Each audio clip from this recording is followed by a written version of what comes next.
Happy New Year is out there, everybody. Welcome to the Petty Report. I am Lyrica J, one of your co-hosts of the show. And to the right of me is Shay. She's also another co-host. Hi. Unfortunately, Dom could not be with us tonight because he had a family emergency. So, we'll see him on the next episode. Once again, Happy New Year's. Happy New Year. We made it through 2020. Hey. We made it through 2021. There we go. What is 2022 gonna bring us? I might be in jail. How you doing? I might even might kill it then. Like I edited, I didn't see that one coming. But anywho, y'all, a lot of people ask me why do I kind of show the Petty Report when I'm not being messy and we're not throwing out dirt or talking down other people, because it's really just a catchy name. If you see some kind of Petty Report, you're gonna be like, what's this about? Because pettiness is a big deal in this day and age. Pettiness, shade, all that. So it's really just a catchy name. But I thought of the show to come together and talk about real conversations. And now the reason for the Petty Report is also a play on words, because I know I have a huge sense of humor. My co-hosts, they have a huge sense of humor, and that's the petty side of it. So, yeah, and don't look at these L's, they're not done, they're ugly. It's okay, it's okay, it's okay. Speaking of petty. Yeah, I don't want to see these toes. But let's go ahead and get into our first subject of the night. We will be talking about, our first subject is basically all the controversy that went on with Lil Nas X and Boosie last year. It was a constant back and forward battle and war between them on Instagram, on Twitter, and some of it, I ain't gonna lie, was kind of fucking funny, and the shit was just funny. Like, it was hilarious. But I mean, we do gotta talk about it because there's also a huge double standards on the LGBT plus community. Like, what's okay for heterosexual people to do is not okay for homosexual people to do. And we're gonna talk about it. Okay, y'all. Even though Dawn cannot be here in person, thanks to technology, he's here. Alright. So let's start this conversation. So I think one of the most funniest things that happened between Lil Nas X and Boosie thing was when Lil Nas X said he was pregnant and it was Lil Boosie baby. That shit was so Lil Boosie was so mad. That shit was so I was stuck in the blood Boosie, my baby daddy. And I don't know if y'all know Jalen in Dallas. He kind of like, Jalen with the whole Anthony Jalen situation. He went on live and had some of his clothes like he was pregnant and said, I'm gonna fight Lil Nas X because that's my baby daddy. He was on Facebook Live. It was so funny. People was coming from Jalen, Lil Nas, Boosie gonna kill you. He gonna see his shooters. This man had a butcher's knife and everything. I'm waiting for one of Boosie shooters to come up in here because he gonna pay this shit. So, yeah, that shit was so funny. I mean, when I say that was funny, but with me being part of the LGBT plus community, I'm the T, transgender. Transgender. Okay, I've been drinking, let me stop. I do feel like there is a huge double standard when it comes to heterosexuality and homosexuality. It's like and where is the line drawn? But something I did agree with Boosie is when he said that he don't believe that D-Wade's son should be doing that at such a young age. I agree with that because at that age, I didn't know that this is who I wanted to be. I probably had the thoughts in the back of my mind and didn't want to express it to my family because I knew how they would take it, coming that I come from a Christian-oriented family or whatever. Y'all get what I'm trying to say, tomato. But, yeah. So, I do feel like, okay, that's cool. Now, what I didn't agree with Boosie on was when he was trying to say that Lil Nas X is that they forcing gay on the kids and this and that and that and this. And I do have a theory. Y'all reading between the lines of what I'm saying. Well, I'm not even gonna say that because that man ain't finna send his tools after me. Because guess what? I'm a sue. From the grave, I'm a sue. But I feel like there's a deeper problem with that between Boosie and Nas X because Big Frida, the bounce dancer from Louisiana, the bounce singer, she makes the bounce music, Big Frida. I don't know what she's saying, but yeah, sounds something like that. But yes, you know, she's Y'all, we're trying to get it together. This is why this message. But Josh, you don't know this, but the phone fell. You fell down.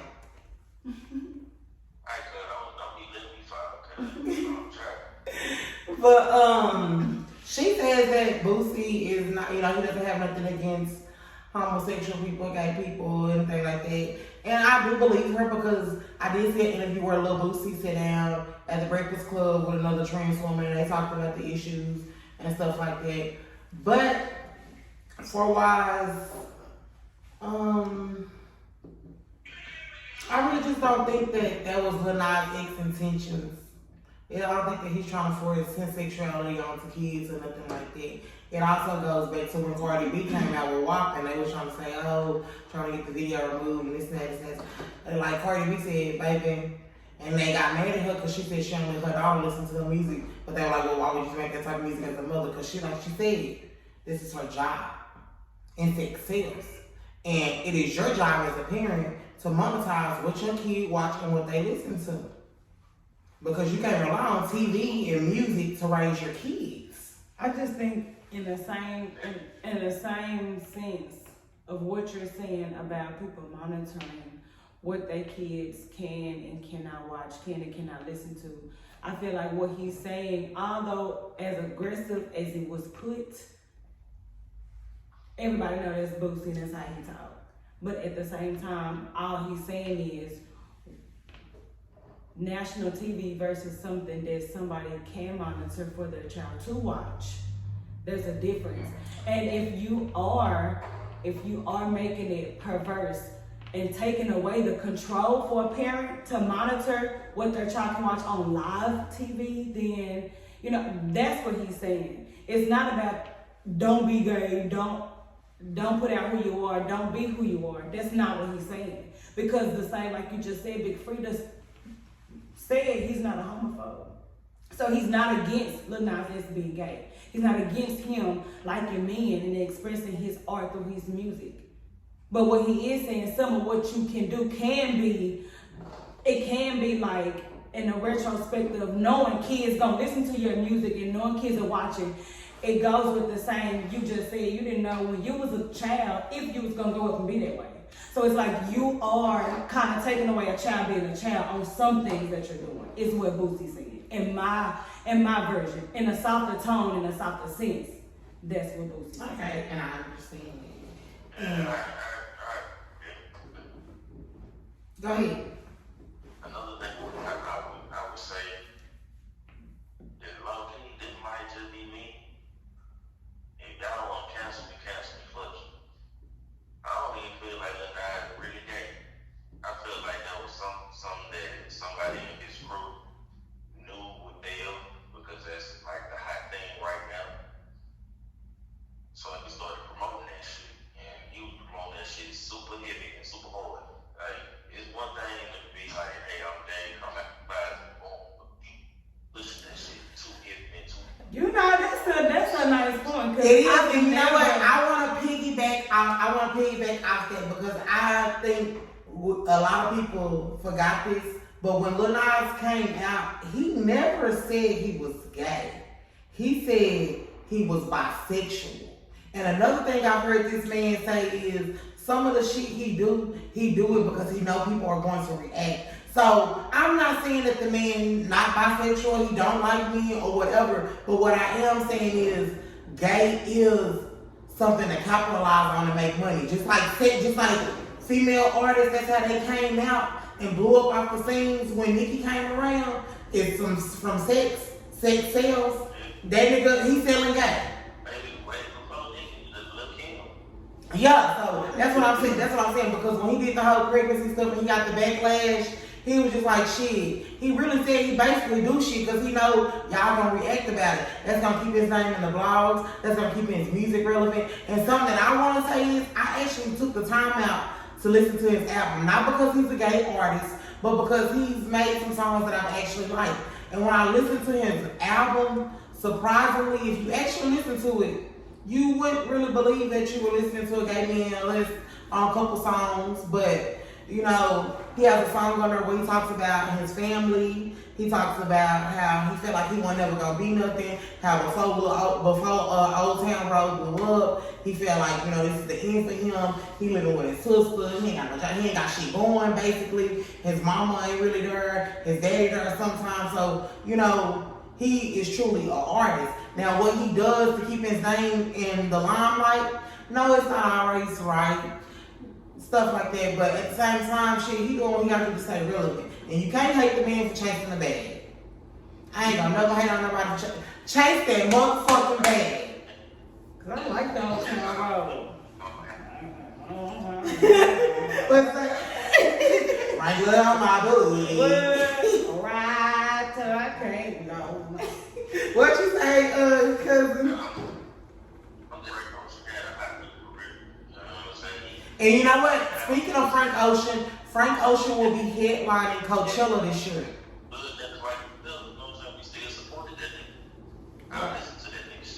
Right. Right.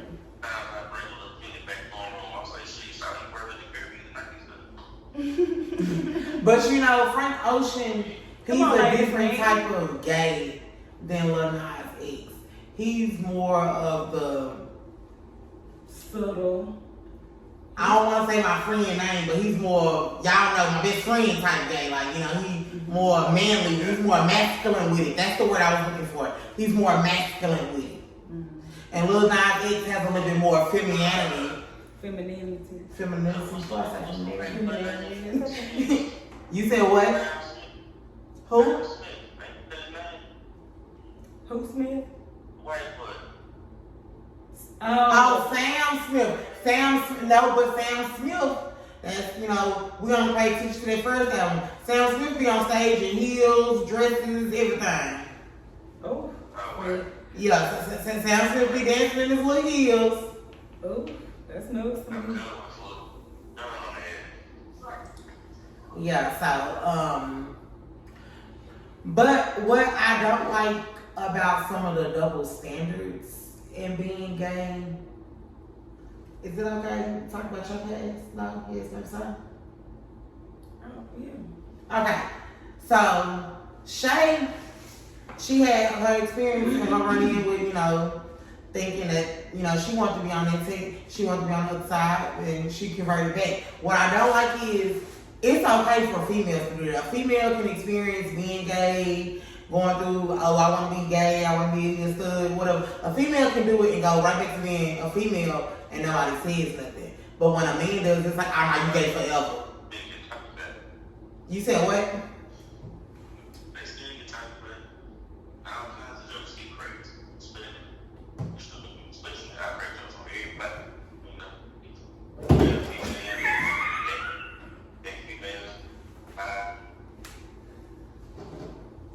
That's true, but in general, yeah, in general, it's not okay when men do it. When men do it, they gay forever. Even if you have a gay experience, that nigga, like, okay, I'm sorry, Sam, but you should know by now. Everybody calling you gay because you said it was okay for another man to play with another man's private part in their mouth that don't make you gay. Just try. Everybody saying the man gay now. No, you gay. Excuse me, my man came out. I used to be like that. You be like, oh, excuse me, my lady came out. But it's that like that's such a huge double standard. Now that I can kind of say because I can see what there would be a thing because I can't imagine. I can't say that, which would be a contradiction, but I can't imagine me talking about it, telling a man who trying to pursue me, and I get to the point to be like, you know, well, I do want you to know, you know what I'm saying, just in case it was And a you know problem. Wayne, look, Okay. just in case it was a problem, you know, I used to be, you know what I'm saying, I used to play for the team. And for him to turn around and say, girl, with me too. Like, I just cannot imagine that. You know what? And that's crazy. Because that happened on the TV show Insecure first season. So, Issa Rae's best friend, Molly, she met this dude. Huh? You said what? Hello? I remember seeing that shit on this. Yeah. So Molly met this dude. They were meeting up, so then they getting to know each other after they on Smash. And they telling them about themselves. And she was like, in college, she had a gay experience with a girl. And she was like, hey, you gotta tell me something about yourself. And he started telling him stuff about himself. And he like, oh, I kind of had like an experience like you. And she like, what? Whoa. What you mean experience like me? And he was like, I kind of had a gay experience too. And she felt like she couldn't talk to him no more after that. But it's crazy. Because the thing is, if Shay was to tell a dude, oh, I used to play for the other team, that'll just make him say, oh, well, damn, baby, let's have a threesome. With a woman? With a woman. And my thing is, I want to know, because we all had this conversation before. You said you wouldn't do it, but why would you do it? See, like, it wouldn't be on a regular basis. I know I'm going to be on a regular basis, but why would you do it? Like you said, I can't do it. You see, every now and again, because every now and again, depending on where I'm at, but you know, but not on a regular basis. Say on a regular basis, those are signs you just pay attention for. Cause no, ain't no threesome on no regular. It should be something you want. No, we got a problem here. No, that's why we ain't. And let's get down to it. Okay, well, with that being said, let's move on to our next subject. Monogamy and what is it? Oh, shit. Polyamorous relationships. Yeah, monogamy and polyamorous relationships and dating in its day, age, and time. When I say the theme song for our generation for dating is SZA The Weeknd, that is the theme song for this motherfucking generation. Because my man is her man, and her man is my man, and my man is her man, and bitch, you showing a nigga. And that's gonna have a man because I ain't sure. And the crazy part about it is, Josh, why do all men think like Future and feel like you supposed to sleep with whomever tossed the cootie cat at you that you find attractive? Like, it's like y'all mission and goal to fuck on every female that you find. This is something that a boy is raised in my day. Go back to that, it's that weird. But when I was and when you the man, you get, you know what I'm saying? Yeah, the young age. I think you cutting in and out. I think you cutting in and out. You need to find a better signal. Can't speak for them too. They a little weird, it's different. But when I was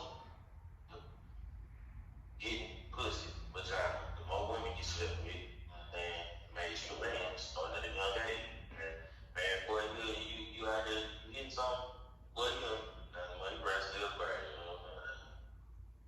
Right, come on. So, like, it's a mentality that has through time. Now, we are that generation. We like, what you something? What you doing? Man, I don't know, man. Yeah, but you know, that's also a double standard. Because if females out here giving up the coochie and just hopping on dick, she a hoe. But when men do it, we the man. And that is some misogynistic male bullshit. Nah, look at Jada. But she is the ambassador of toxic relationships. Like, Y'all get off the peaches. Do not do pieces. No, because that is ghetto. That is ghetto and sloppy that you let your side nigga fall in love with you and almost jeopardize everything you and your husband build. We know you like gangsters. We know you only married Tupac. I said Tupac. We know you married Will Smith only because Tupac passed away. But you did not have to be ghetto and sloppy like that. Okay, she make the shit out of it. I'm not her. Look, I didn't know it. And let me answer y'all. So my dude wants, damn, I look big as fuck. my dude wants, titties though. My dude wants to have a poly relationship, and we discussed it, and I was like, the bitch can't be equal to me, because he talking about some, y'all be equal. I do something for you, I do something for her. You know, ain't nobody higher than other. No, bitch, because if I agree to do something like that, no, bitch, I have to be equal. The bitch can't stay. No, I mean not equal. The bitch can't be equal to me. The bitch can't stay with us. Y'all ain't having sex by yourself, bitch. Either I'm present or nothing at all. And it ain't gonna work that way. Okay, it ain't gonna work that way. Well, bitch, I'm gonna take it a step higher. I get to have multiple side niggas then. You want an extra bitch? When you ain't giving me the attention when you ain't giving me the attention that I need, because I desire a lot of attention, that's why poly relationships won't work for me, then bitch, I'm gonna be with the next nigga. You just better hope the next nigga ain't your daddy, your brother, or your cousin. Because, baby, what?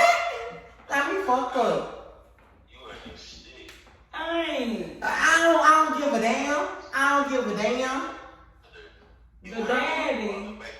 Yes, because you low-key hurt my heart because I want to be the only one and you're not allowing me to be the only one. So I'm going to fuck your daddy and make you my stepson. Period. Because there's different dynamics to a private relationship. That's him expressing what he wants out of it. You would have to think of what you would want out of it. Y'all come to a happy medium. Well, my happy medium is I get to have side niggas.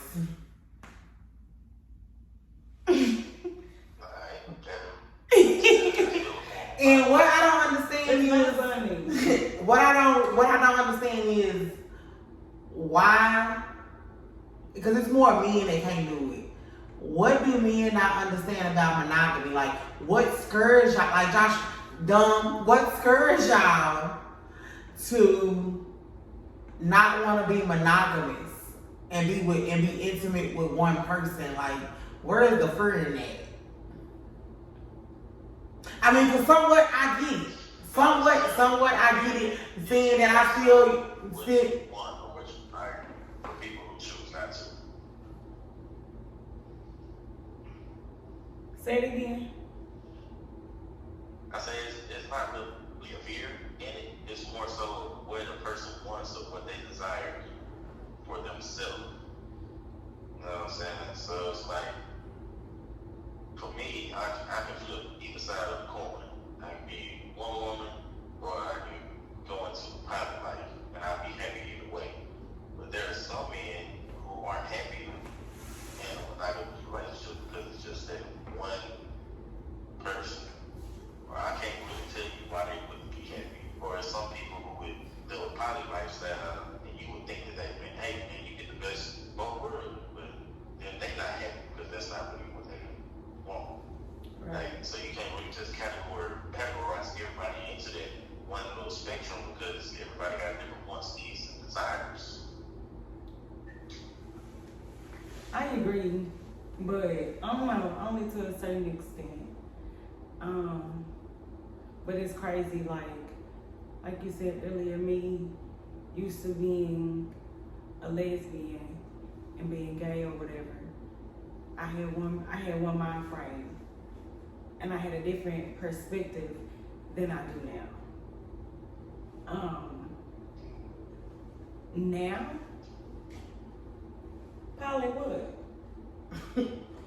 You better poly. I'm not gonna I don't play that because to me that opened up doors for you to lie, and truly not just be able to say what it is in a monogamous relationship that you really want.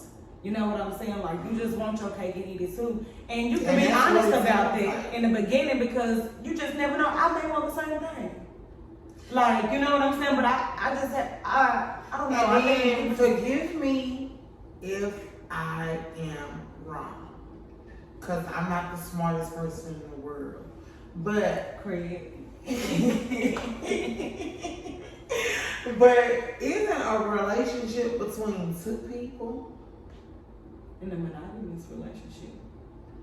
Yeah, but the word relationship itself Originally, yes. is just two people, right? Mhm. So that's what I don't understand. No, I even originally.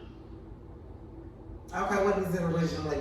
Einstein. What you mean, like from back, like what they used to have, like multiple wives? Well, it's originally when it was the man and a woman both time, and that's the one. But then, Baby, we ain't bring gender into this. See, that's what's wrong with you heterosexual people. Don't think about it. Keep, what you say? what? Keep going.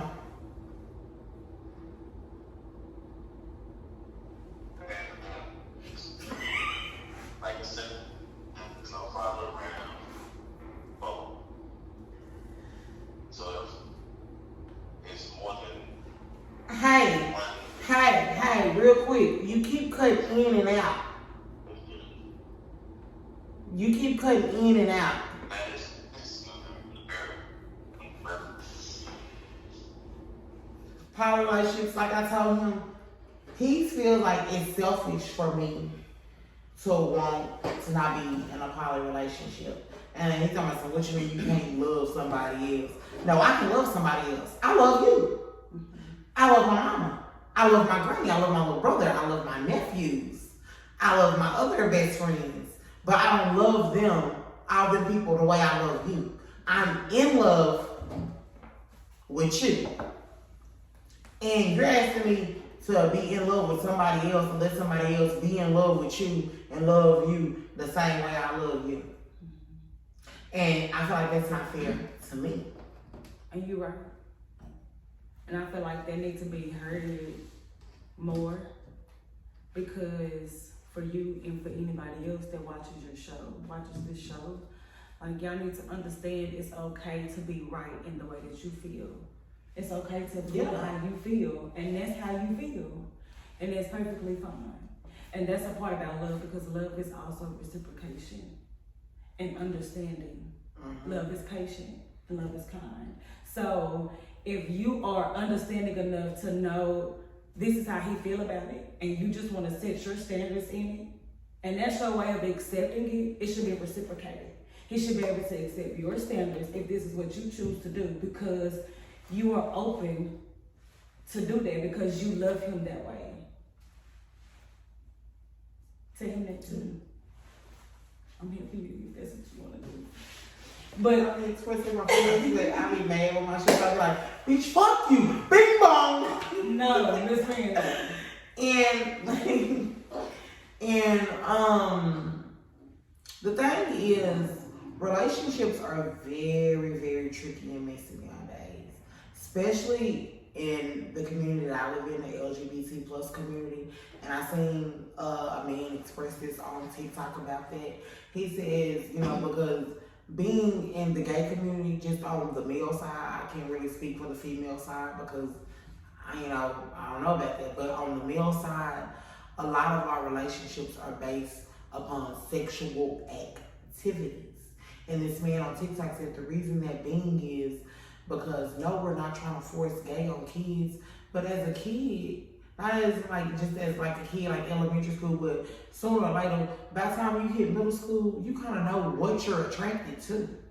And he said, as being with gay kids in elementary and high school, we couldn't walk up to the boy and we like to say, oh, I like you, you want to dance with me. We weren't taught that. We were taught to hide behind closed doors, or whatever we do must be behind closed doors. So the only intimacy we get is behind closed doors. And most of the time, even in a heterosexual relationship, once you're behind closed doors, that's when things get X-rated. So what I'm saying when it comes on that side of being LGBT plus on the gay side, transgender side, a lot of our relationships are based solely upon sexual activities. And, you know, I'm not gonna lie, I am a sexual person. I like having sex, whoop-de-doo, whatever. But I don't like it when that's the only way somebody approaches me on this side. Because it's like why we can't have a conversation?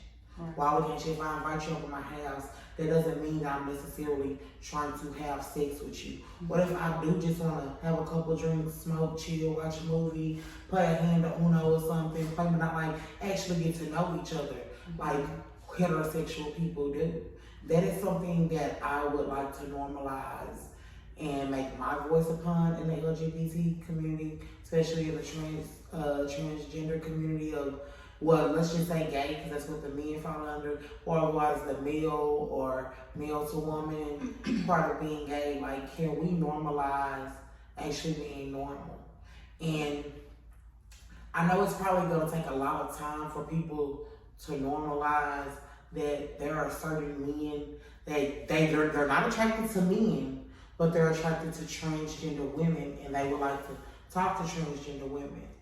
And not all transgender women still have penises. And it's just in a sense, hell, not all men that talk to transgender women are out here sucking penis or either taking the penis. They're, maybe it's just an enjoyable moment of seeing a trans woman, in a missionary style and seeing that, and maybe just looking down at that turns them on. You never know. But that's where we have to stop judging people and stop being everybody else's business. I just think first I'm gonna just say I don't believe. Well, I know being gay myself. I know used to be. That it's not only in like the male part of the LGBTQ community. It was also on the female side, but at the same time, a lot of broken people who entered the gay community, and whichever version of it, were broken when they entered. So a lot of how they're expressing themselves come out in different ways. And I feel like the only way to normalize being normal and not being judged is to accept every version of normal. Because we have to unlearn what normal is, first of all, because we've been cultivated to think or believe what normal is. Yes. Our version of normal is not the same. And that's where sometimes I kind of get mad at Christian people and how they view God. Because it's like when y'all say that God dislikes LGBT plus community, he wants us to go to hell, he wants us to burn, that doesn't sound like a loving and forgiving person. Mm-hmm. So that's when a lot of people become atheists, is that the word? That's one of them. Yeah, and that's when people become atheists or lose their faith in God, because they feel like because I'm this way, you're telling me God doesn't love me, he doesn't care about me no more. And that's a lie and it's bullshit, and that's also a double standard, because Christians, I know because I grew up in church, we're taught that no sin is greater than the other. So the fact that y'all could cast and say, oh, well, now we gonna unsay that because this sin is the ultimate sin. That's just an abomination of God. You can't say that because that's, going back, you reneging basically, because you just said one thing and now you're saying another thing. That's true. And that comes to our next subject, where we have to talk about mental depression and what is it? Depression and mental illnesses. Yeah, and mental illnesses and mental health, because we had a friend. He recently passed away at the end of 2019 before COVID happened, and word in the street, a lot of people I've heard. I haven't never asked his family because I know they was touchy to say, but they said that he took his own life, and that happens a lot in this generation. We go through so much. For why is somebody wanting to be LGBT plus in this community, or just wanting to be different, period, or just like going through relationship? There is so much that we stress about that tears down our mental illness, from relationships to judgment to being who we want to be, and it's like some It's because the world has beat, and like we beat each other down. Like we beat each other down. One thing I do not like about the gay community is how we want justice from everybody to treat us equal, but then we tear each other down. Same thing that I don't like about the black community. We want the police and the white men to stop killing us, but we constantly going to war with each other and killing each other. Like, we have to break these generation curses. We have to break outside of what we think normal is and come outside of the box and realize that it's a bigger picture. They have put us in a box for so long that we are the generation that's trying to break that box, but it's hard because you have a lot of people that are stuck in their ways. Just like you have a lot of older people like that's up in age and they're still racist as fuck. And it's hard to do, but we have to do it. And mental health is something that we do not stress about. I think that is something that we need to protest and preach about year-round because there's so many people killing themselves. Alcoholism, abusing drugs, like doing anything to feel better on the inside. And I know because I battle with that shit. And that shit, like, and people think that sometimes when people say stuff, like I know I express my mental health all on my social media and let people know how I'm feeling. Because I don't want nobody to say, oh, you know, no, bitch, I gave y'all signs and this one for attention. It's like, I'm letting y'all know I'm going through some shit. I'm like, it might seem like I'm going through it often, but bitch, goddamn, it's an illness. Just like somebody got cancer, hell, and they on Facebook say, oh, they sick, bitch, I'm sick too, goddamn. It's not. That's real. It's not. But I play all day because that is one of the ways that I deal with my mental health. I have to literally laugh to keep from crying. Well, see, when it comes to the mental illness, I gotta make sure before I laugh because I ain't gonna laugh and then you start crying and then I'm gonna feel better about laughing. No, I'm gonna make sure is you okay? Oh, you kidding me? That's how it's gonna go. Like no, yeah. That's why I have to do that. That's so funny. Let me make sure. But like like y'all like. I love my LGBTQ community. Like I love y'all. Like I love this community and I really want to speak to the community specifically and I do want everybody to know, everybody to hear, even for me. Like God loves you. Like forget what they say and forget what you've heard. Forget what they've told you and rethink that. Me being gay, me used to being gay myself. I'm no longer gay, but God loved me all the same, and He told me that, reminded me that. He loved me through it all, so He loves you through it all. Know that He loves you right now. I was background music in the background. This is serious, y'all in love. Don't listen, but y'all in love. And even if you have like a mental illness, it's okay. It's okay, and you're loved too. But normalize, part of normalizing is talking about it too. Not just becoming victim.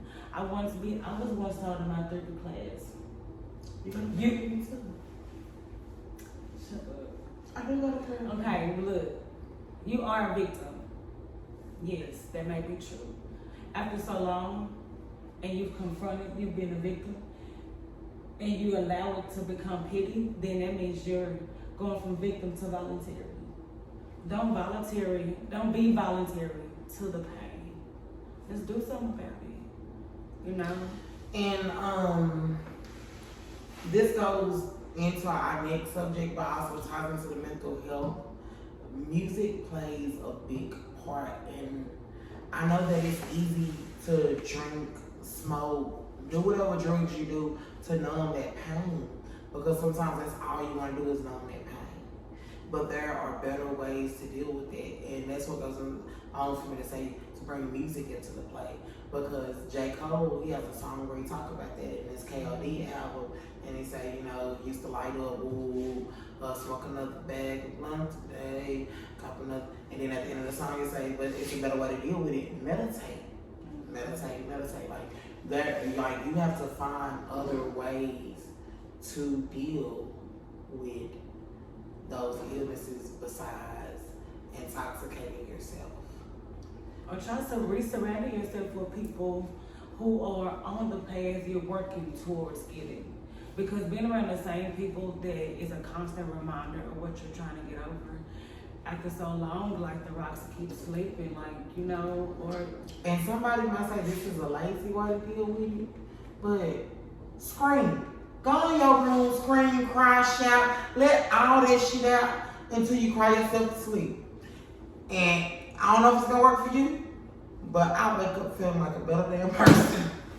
That works. Sometimes it give me a headache. Some of y'all watch how hard you scream, watch how hard you cry. Cause sometimes when you Don't be in there trying to be a Whitney Houston or Mariah Carey when you know that you are Keisha Cole.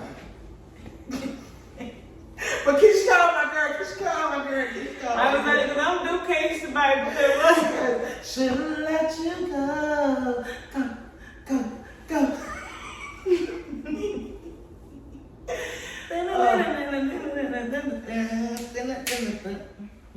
I don't know what song she was doing.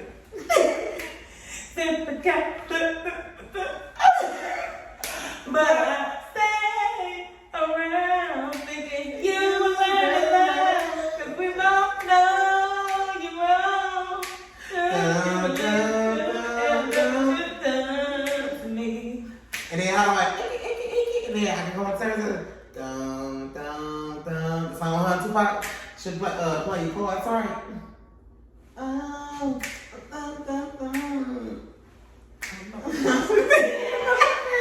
But what I do know is dum, dum, dum, dum, dum, dum, dum.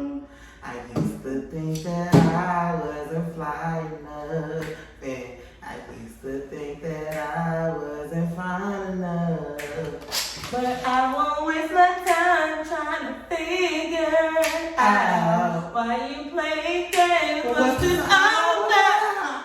Really, that's my me. I'm not your girl, what a difference. What you see in her, you ain't seen in me.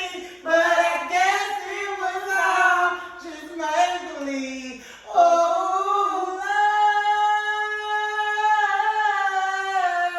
I never knew what I was missing, but I knew once we start kissing, I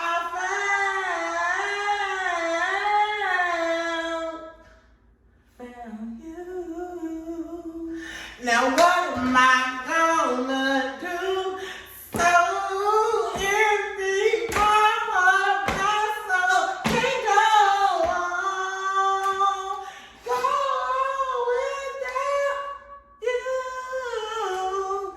Rainy days fade away when you come around. You say you're here to stay. Baby, please, boy, I need you to love.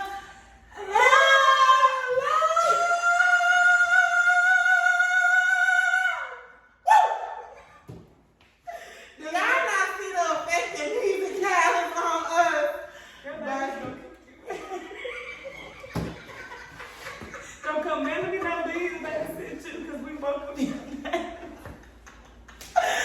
Do y'all not see the type of effect music has? Now, for the generation of kids that just graduated in 2021 or just graduated in 2020 or getting ready to graduate in 2022, they took a big loss when Tekashi XXX hated me name because I listened to some of his music here recently and he talked about depression so much. And what scares me is depression and mental health is so into music nowadays, and these kids are listening to this shit that they are depressed. And it's like, bitch, I ain't got shit to be depressed in high school. I ain't got no bills. I got an iPhone. I have an iPhone, but I have an Android. I have a PlayStation, the TV in my room. I even have a house on my room. My mama going great. Got me my first car. Had to pay no car note, girl. Baby, what is y'all stressed about? But you know, like that's the generation where the parents were a little younger. Like them coming up was different. They struggle. What they going through. My mama, no, not our generation. Oh yeah. But all of them don't have old parents. Like my little cousins, they got old parents. They got young parents. But what I'm saying is, but a lot of them do have young parents. It didn't really change. You remember when we was their age and we was looking at our parents' generation, like we y'all was soulful. Yeah. Like, you know what I'm saying? Like, I just feel. And it's like right now we're middle age when you really think about it. When you really think about it. We're the middle age and our parents are the old school. Let's not get it twisted because I'm young. Yes, middle age. Go home. It'll be that dirty. My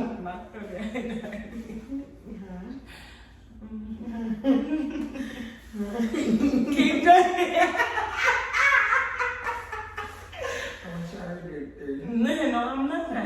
Why you lying to these? But music plays a big part in an artist that I do like that shook the world in 2020 was Lil Baby with The Bigger Picture. Seeing him go from talking about trap music to stuff, and that's what his lane is trap music, you know, hardcore hip hop. And seeing him to make a song like that and do some Kendrick Lamar, J. Cole shit, I just thought that was so beautiful and open because that's what we need. Like, don't get me wrong, trap music, that shit good when you ready to go turn up in the club. But I see a lot of people that's in our generation, our age group, they say, oh, Kendrick Lamar rap. He wet. Why just getting rid about guns, sex, drugs, and violence? Like, that don't make you a good rapper because you rap about things like that or you make music about things like that. And another thing, my black community, I don't even want to say this generation, but my black community, the black music is so violent and anti-love. We haven't really just heard an R&B artist now in this age of time actually just make a real love song. Summer Walker got a whole song out that's called Fourth Baby Mama, and it started off with, I want to start with your mama, she should have whooped your ass. So, like, love is toxic. We got sisters out here talking about some, your man is my man, The Weeknd. I just keep saying, like, R&B music is toxic, and we need to find a way to get back to love music. And it's like, but love is considered whack now. And then I feel like I think people just abuse what love is. Yeah, they really do. But also, like, a good R&B song, you gotta be talking about sex. Back in the day, a good R&B song that was talking about sex was only R. Kelly. Free R. Kelly. But, yes, baby, R. Kelly was out here making your little quick ass swing. That was out here, everybody was bumping and grinding R. Kelly. Or Pretty Ricky. Pretty Ricky was my generation. R. Kelly was my mama's generation. Like, but now every R&B song is sexist, sex sad. It's really always been about sex. Not really. Yeah. What was R. Kelly talking? That was R. Kelly. Okay. But you had Jagged Edge talking about some, meet me at the altar in your white dress. Right. We ain't getting no younger. Yeah. Okay. So, like you had Mary J. Blige searching for her real love. Real love. Yeah. I'm searching for real love. Like you had music. You had what's that song by Faith Evans? Oh, I can't even think of it right now. But you had songs. You had Unbreak My Heart by Conor Unbreak my heart. Say you love me again. Like, we had music. You had Drew Hill.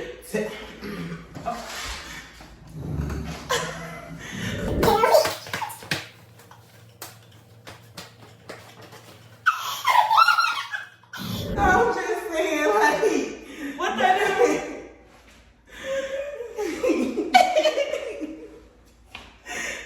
These are here. What they did? Tell me what you want. Tell me what you need. Hey, tell me it ain't good enough for you. Like, but we had good music, like good R&B. Like, even going into the early 2000s, we had good music. Cause Ashanti, baby, baby, baby, baby, baby, yeah, baby, baby. Bitch, you had motherfucking Omarion beating that his ice box where my heart used to be. I'm so cold, I'm so cold. Like, can we please get back to that type of R&B music?